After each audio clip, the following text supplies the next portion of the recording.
Hello, yet again. Welcome to another edition of Top 10 Worst Things of All Time.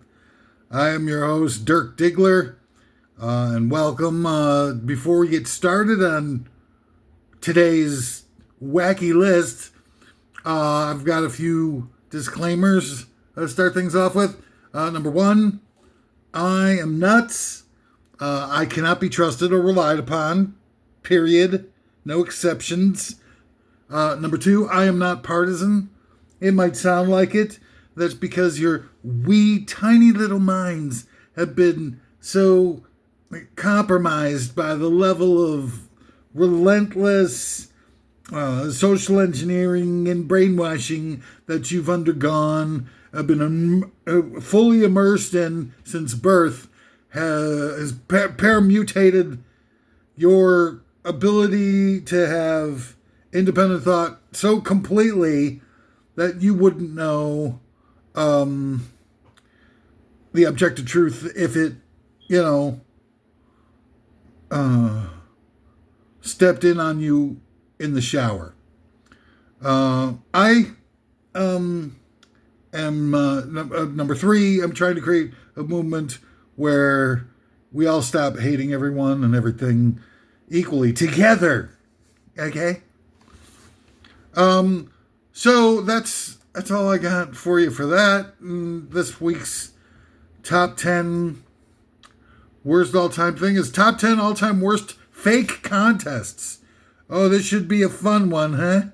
Top 10 all-time worst fake contests. And number 10, world's fastest digestive system. Wouldn't that be fun at a state fair? It'd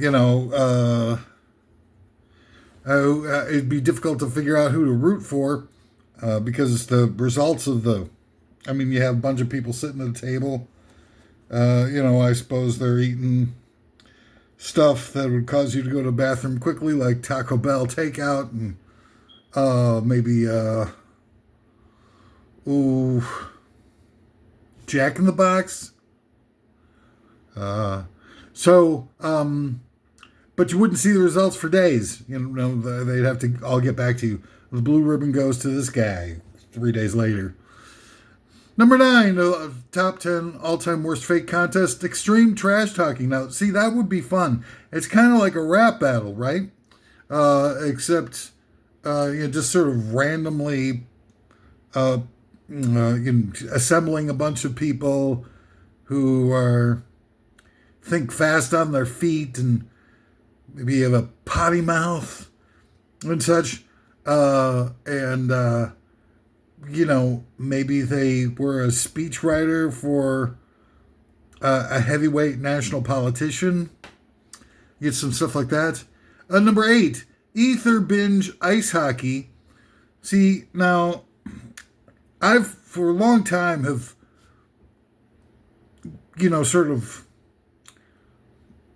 I've been dreaming of various different elements that you could bring into professional sports that might make them slightly interesting to watch. There was this movie, what was it called? Basketball, where they had football and baseball were combined. And I think that'd be a great idea. So, instead of having to tag the base, you'd have to avoid getting tackled on your way to first base or something like that. Or playing baseball on ice. And just do something. I mean, these games are so redundant and boring every season. And I have no idea how people watch this. I used to be a big fan, back in the day when, there were, it's mostly personality-driven rivalries, like, 49ers. Everybody hated the 49ers and stuff. And then the Patriots. Everybody hated the Patriots. And that made it interesting because you wanted to see those teams get their asses whooped. But that's all kind of run dry. I mean, I watch football and the celebrating that goes on. Just cringe. I mean, they have these people they'll run for 40 yards they make a tackle on a third down play to stop someone from getting a first down. And they'll run into the 40 yards into the end zone and start, doing some hokey celebratory dance. And you're thinking, like, what are these people for? It's just, it's my damage inside, I guess. All these people think that this is good and entertaining to watch a bunch of people grandstanding. Because like 5 seconds later, the other team that got stopped punts the ball, and the receiver of the punt could fumble it, and the other team recovers and runs in for a touchdown. Then what was that celebration all about? What was the celebration if you lose the game? What's that all about? What's going down on a knee and thanking God that you got a touchdown and stuff like that say about a creator God, that he would take sides in a football game for who would score, like, a spectacular touchdown? Are they thanking God because they know because they scored a touchdown it makes it easier for them to cash in on a better contract the next time they have to re-sign with their team or other teams and stuff like that? And it's not like there are these big dynasties, and free agency is, only fair. Otherwise, professional sports is more akin to some sort of slavery. And these owners, man, they have, every time there's a strike that comes around, everybody makes fun of the players and whatnot, and how they're pampered and they pay millions of dollars to play a kid's game and stuff like that. And they, the media, which is 100% owned by the owner's best friends that they hang out with at the country club. And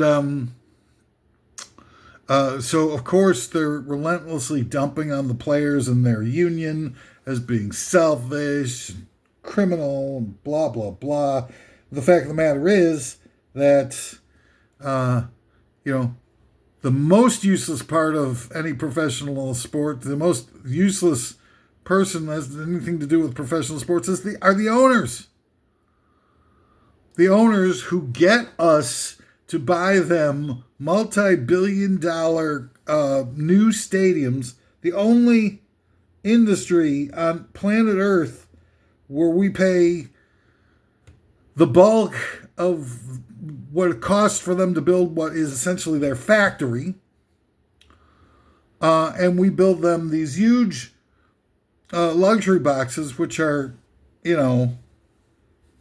100 times bigger than what they used to be back in the old days. And they make tons of money off of money that we fronted them, and they just sit there and chow down on the best snacks, and they don't have to come anywhere. They probably have their own private elevators and entrances and rock and roll parking and such.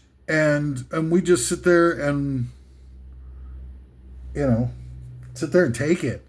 And they make fun of the players who are dying especially like in football, those guys die by their 32nd birthday most of the time from CTE and related stuff. And the life expectancy is only one time. The career expectancy is something like 4 or 5 years or something crazy, like stupid ass, dummy, stupid.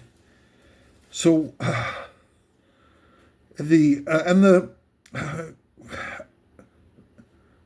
book value of franchises and stuff like that is, skyrocketing.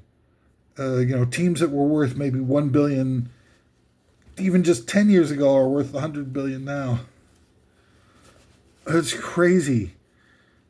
And what do they do? They sit around and they just, cash in on the fact that they've got enough money to be able to buy these teams, and just sit around, and they hire a bunch of referees to fix the game so that the teams with the highest television ratings get further into the playoffs and every year.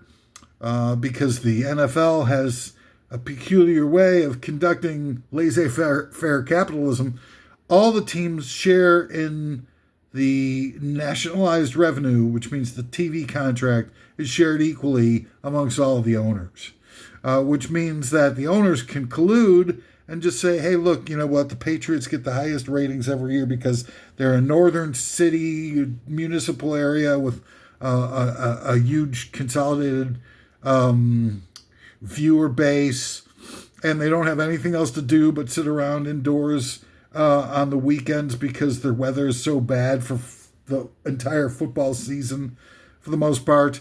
And so the Patriots keep getting far into the playoffs because they have the highest ratings. And everybody else hates them. And again, you tune in to watch the people that you hate get their asses whooped. So everybody else in the country is kind of interested in that because of the hate. Of course.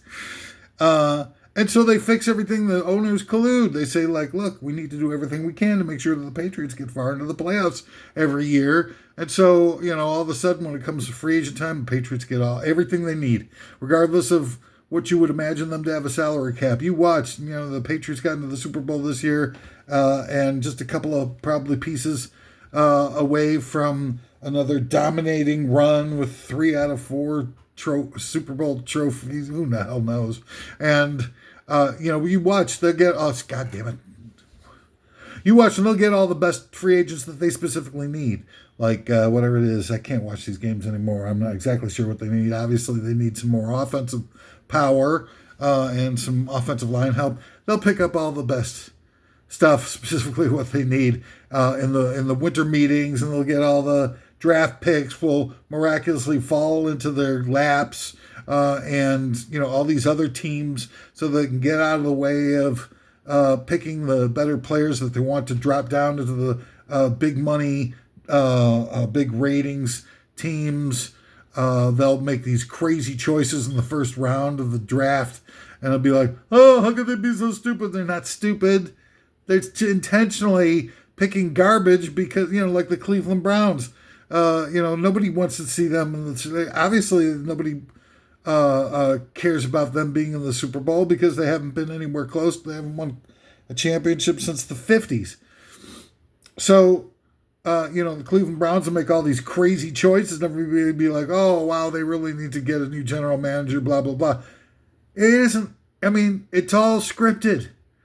They're intentionally taking stuff that's kind of like the, you know, like garbage picks, so that the better picks will fall to the teams with the better television ratings.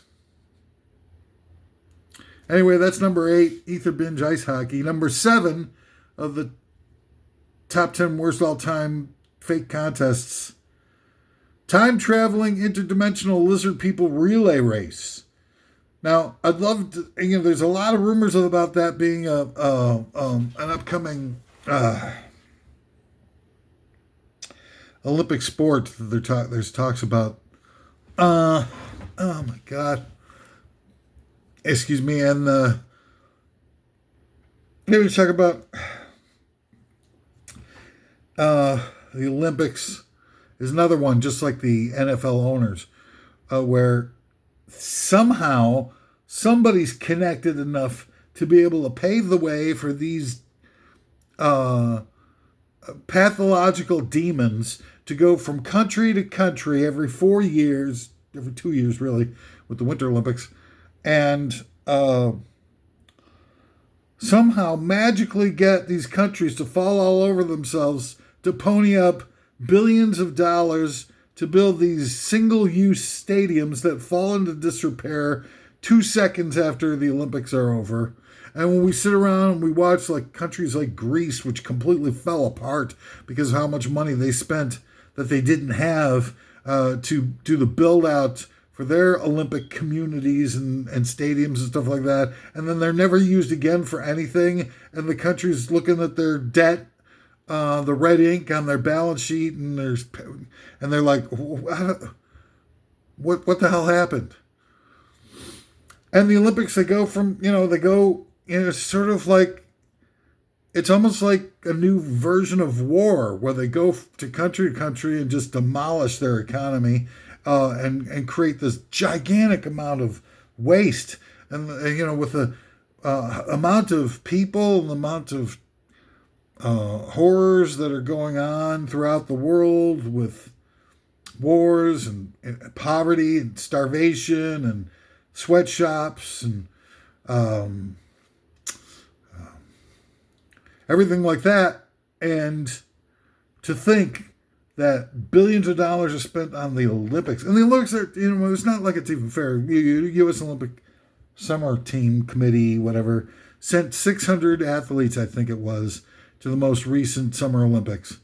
And there's countries out there that can only afford to send one person. One. So here is the United States collecting all these medals, and everybody was like, God's gift to humanity, the United States, blah, blah, blah. Somebody's medals. And it just doesn't make any sense because it's like, hey, 600 to 1 in the athletes, plus the athletes in the United States are like trained and conditioned in the university system, which is nothing more than a sort of like farm system like baseball has for professional sports.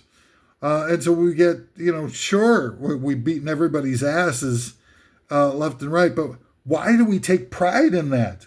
You say like, okay, well, the United States won all these medals. Great. Well, they had 600 different people that represented the country. One of the biggest populations in the world, one of the most affluent, if not the most affluent bunch of people that's ever been, created on Earth. And we're going up against some countries that only send one person and just going up against all countries in general. There's just so many different things that seem unfair about it, in addition to the economic mortality of the enterprise itself. Now, I have two suggestions. Number one, of course I have suggestions. That's why I'm here. Number one, get rid of the traveling circus sideshow stuff. You pick one place for the freaking Olympics, and you should probably just I would say the United States, but in the last year and a half, our reputation for safety, inclusion, and all these tariffs and visa charges and difficulties. I would have said before all that happened, the United States would be the place, but you can't, because the United States is where they make all their money from the advertising and all that stuff, and the TV and the nice mutton, lettuce, and tomato sandwich where the mutton is nice and lean. But you can't do that anymore because the United States, nobody wants to come here anymore. The tourism in the United States is over, maybe forever, at least for 10 years. And so, I don't know, you put it in maybe, I guess China. I mean, they're the second biggest country now. So I guess you give it to China, but you just build it in one frickin' place. Maybe Greece. Maybe Greece is the best place because, first of all, the previous Olympics just devastated the country, so you kind of owe them something for how badly you destroyed the whole economy of that nation. But more importantly, technically, Greece kind of owns the trademark on the Olympics, don't they? I mean, they invented it. Everybody knows this. So, just have them in Greece. Just build one stadium that you use for, 30 years or whatever until you've squeezed the life out of it and you need bigger and better skyboxes. And then that's it. So you take the economic burden away and the waste.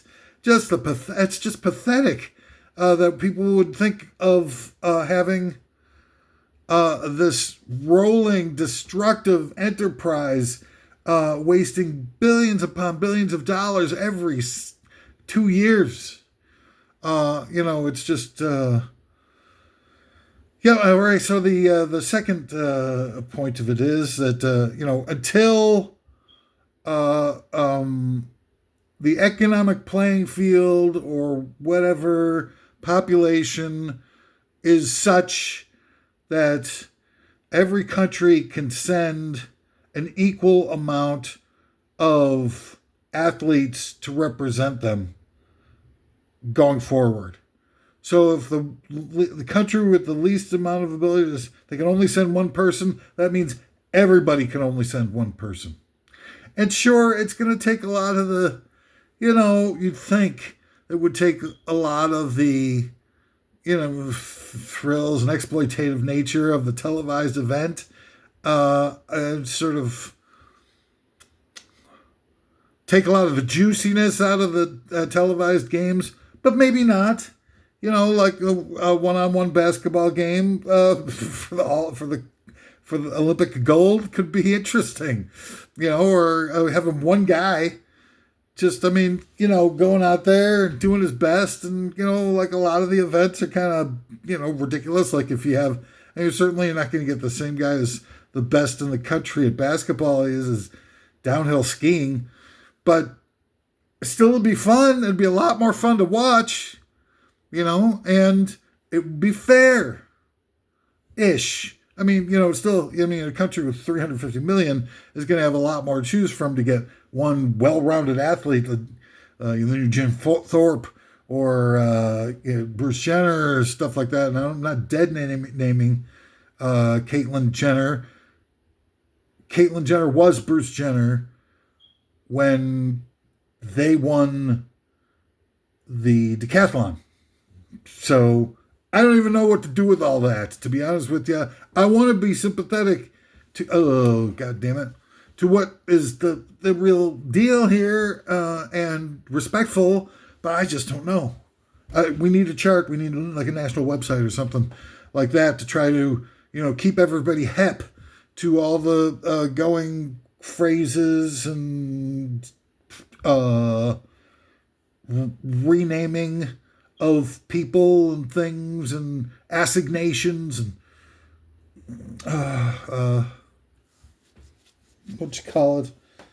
acronyms. I don't want to, I don't want to hurt anybody's feelings. I want people to feel seen and included and do whatever they want. I don't want other people to do anything that inhibits my being a fat old weirdo. Okay? So I want to be as respectful of them as I would want them to be of me, aka the golden rule, baby. That's the way to go. But, it's tough. So anyway, what I'm saying is, if I can make my point finally after all these digressions that you need to make because of all the censorship of words, thoughts, and ideas that are part of the new left wing, and I would like to be able to enunciate my thoughts in a cogent way so we can talk about the real issues here without having language being more of a division between us instead of helping us work together on solving common problems. The point is that if with 350 million people in the country, we're going to be able to find one utilitarian, most likely able to find one utilitarian person who's good at a lot of different sports and still have a competitive advantage over Mauritania or whatever. I can't remember which country it was that could only afford to send one athlete. But what I'm saying is that they're going to be at a competitive disadvantage anyway. But at least it would be working more towards being fair. It's much more fair than having 600 well-honed athletes who've been working through the college system and all kinds of different preliminary, and professional races lead up to the Olympics, going against one person who probably didn't have any training at all, other than, kind of maybe working with their high school coach. But I just don't get how people think that watching the Olympics is worth your time when it's so unfair. Or, hey, here's an idea. Why don't we do playground rules where everybody gets to, all the athletes in the world who are world class, who qualify for the Olympics get put into a big giant draft pool, and then each of the countries get to draft their own guys. And then they make up their own team. It doesn't have anything to do with nationality. It just has to do with who's got the best general manager and makes the best draft day decisions. And, maybe you could make it intriguing, like having, like a draft day, marathon on ESPN2, The Deuce. And you have all these people as intrigue and stuff like that.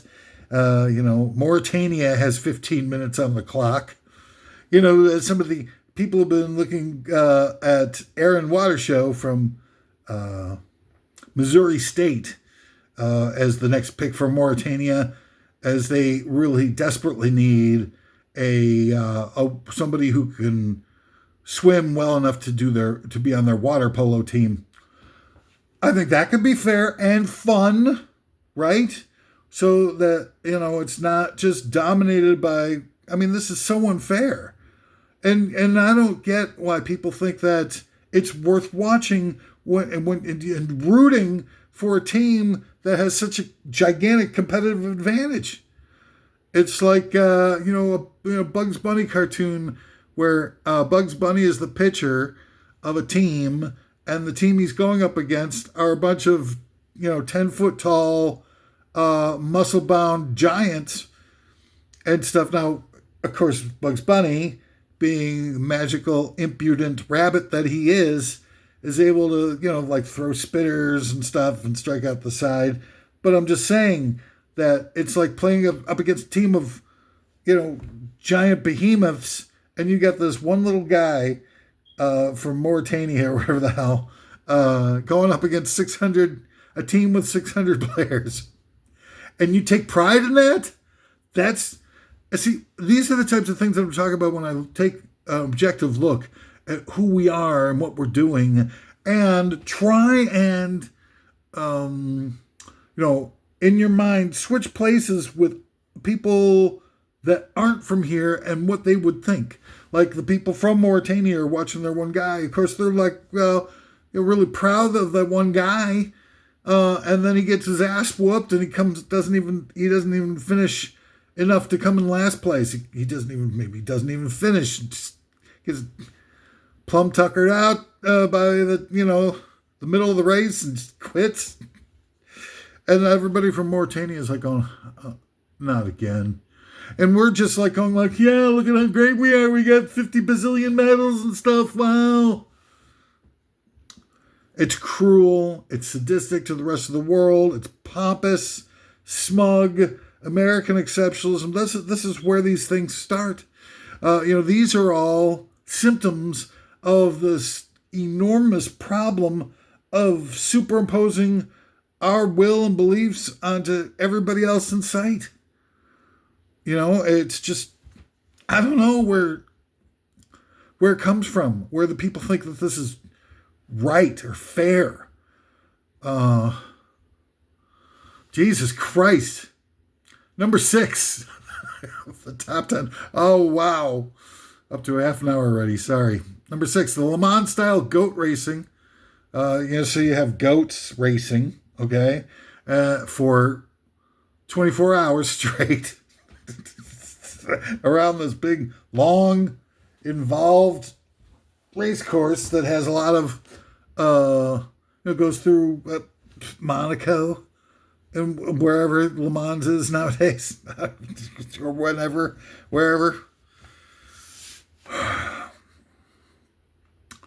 And like street racing, and then you got a little bit in the countryside and some straightaways and the famous curve where everybody does their thing and whatnot. Ferrari-style goats. Like Ferrari starts raising goats and stuff like that. They get this Ferrari farm. Or Farmari. And they raise goats, and they've got like the best goat trainers in the world, and they come up with specialized slow digesting wheat or something. Fields of wheat. And they get And the goats that can run for 24 hours. And then a Le Mans race, they got like reserve drivers who take over for you for a while. So I don't know how you do that. Maybe you get like a team of goats that, you replace them every 6 hours or something. In the meantime, you got goats running themselves ragged. I think it'd be fun. And, maybe not competitive, maybe not worth watching, but certainly fun. Number 5, the worst all-time fake contests. House of Cards building for control of the family's green stamp premiums. No. That sounds familiar. That kind of sounds like a Brady Bunch episode. See, I must have had the TV on in the background when I was coming up with this list, and I don't know. This is a telltale sign of something. I will do that.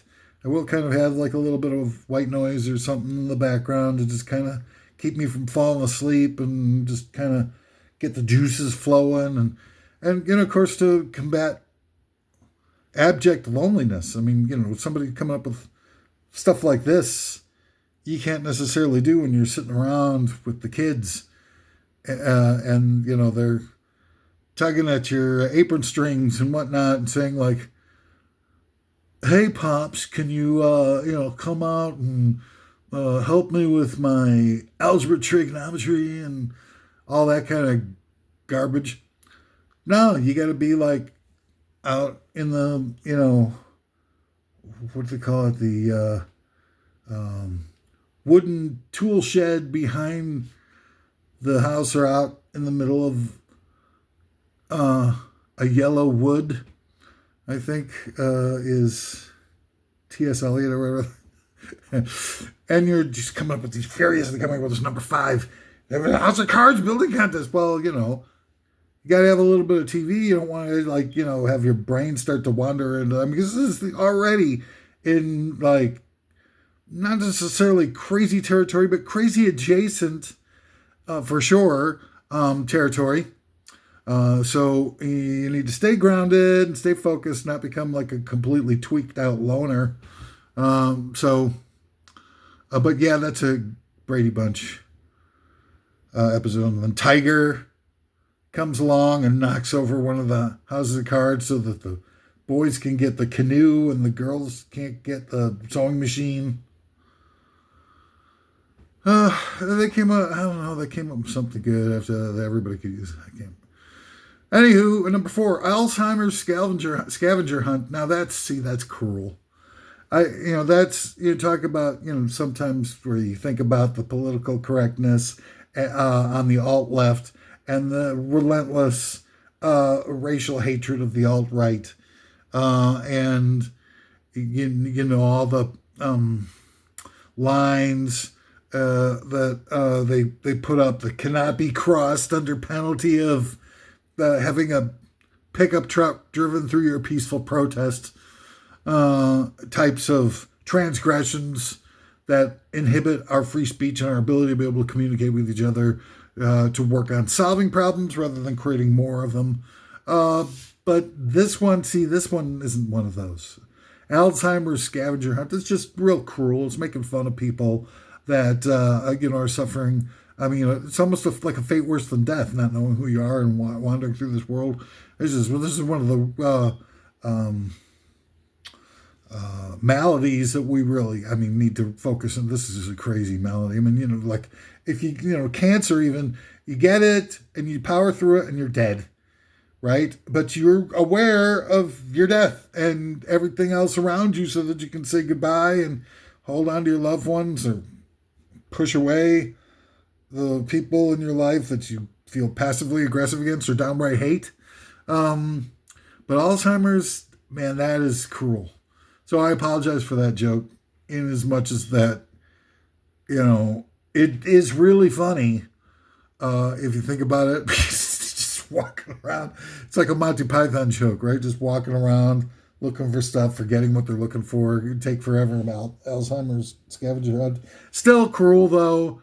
I feel bad about the type of person that I am for being the one that came up with this idea. But you know what? Fact of the matter is, I already felt really bad about myself before that. So hey, uh, you know, it's no real surprise. And number three, jellyfish eating contest. See, that would be a fun sport to put on TV because people like try to work their way through. Like jellyfish are like immortal. I read that the other day, and like they don't die unless they are intentionally murdered. Like if you have like jellyfish, you just keep going and going and going. I don't know if that's for real. I haven't double checked it or not, but I did read something that said that if they aren't like intentionally like massacred, that they just keep going, which would be terrifying because that means that somewhere in the bottom of the ocean there's got to be these giant, you know, enormous. Eternal jellyfish creatures. Now, I don't think they have a brain or the necessary nerve synapses collecting in any centralized location that can even mimic the activities or mutate into a quasi brain. But it's still terrifying because, they do a lot of damage to you if you're not careful just by stepping on them. But if you had one gigantic one that had been living for 1,000 years, that had a 1,000-year-old developed brain and stuff like that, I mean, that could be. It's like I was just thinking about like this giant rampaging jellyfish, unstoppable, unkillable. Number two of the top 10 worst all-time fake contests, the Loofah My Stretch Marks competition. Oh boy, that'll keep you busy. I'd need at least a team. Talk about the Olympics of the United States having a 600-member Olympic team. I'd need at least 600 members to loofah these stretch marks, baby. Yeah. So I'm more than willing to volunteer as the playing field for a loofah my stretch marks competition should anyone ever happen to be put into practice. And the number one all-time worst fake contest is global overthrow of the ruling elite for style points. Yeah. That would be a good one. I can't wait, really, to be honest with you, until somebody comes up with that or makes it into a new Olympic sport. I take all my criticisms away of the Olympics from previous portions of tonight's programming if they would add global overthrow of the ruling elite for style points as an event in their competition, their little playground thingy. Well, anyway, that's all the time I've got for. I'm so tired, and I apologize if I didn't have the same usual zest and fire that I exhibit on these. But I was up till 4 a.m. last night doing these things, and took a lot out of me. I'm not in good shape. In case there was any question you might have had just by looking at me. So my disclaimers for the end of the show, everything I've said here are just opinions, okay? They're primarily sort of for fun that make you think sometimes, but, they're not my own opinions. These are bestowed upon me by Almighty God or whatever generative semi-intelligent power that created the universe, whatever that is, I don't know. Don't get on my ass about it. I just hate the game, don't hate the player. I'm simply channeling these things through the universe. So those who want to dump their own emotional baggage on me or whatever, I guarantee my life sucks, is full of betrayal, loneliness, titanic amounts of physical pain, and regrets. And the only reason I appear to be happy here is because, through no fault of my own, I was born lucky with a lot of resilience, a lot of chemical, whatever that is. It's just a luck of the draw. It has nothing to do with me. However it is, it's 100, many signs of joy or happiness that I might be exhibiting here are faux happiness, faux joy, 100% cosmetic. I'm just trying to. I love the human condition. Everything. I might sound like I'm bashing on everything, and that's true. I am bashing on everything, but the fact is, I do it. I do it because I care. And, like people are just running around here going absolutely nuts, driving themselves crazy. And we're on the brink of the total extinction of humanity because of the AI robots and the relentless greed of the billionaire class. And I'm doing everything I can, everything. I'm pulling all the stops out. And I did for 30 years. I tried everything that I could come up with to avoid what I saw as being like the ultimate cataclysm for the human condition because of these pathological malignancies who are at the top of the food chain in the human race. And so I'm doing everything I can, and I've lost everything because of it over 30 years of sacrificing everything. So why not click on the like button and subscribe for me, you filthy animal, and let's try to get through this mess together.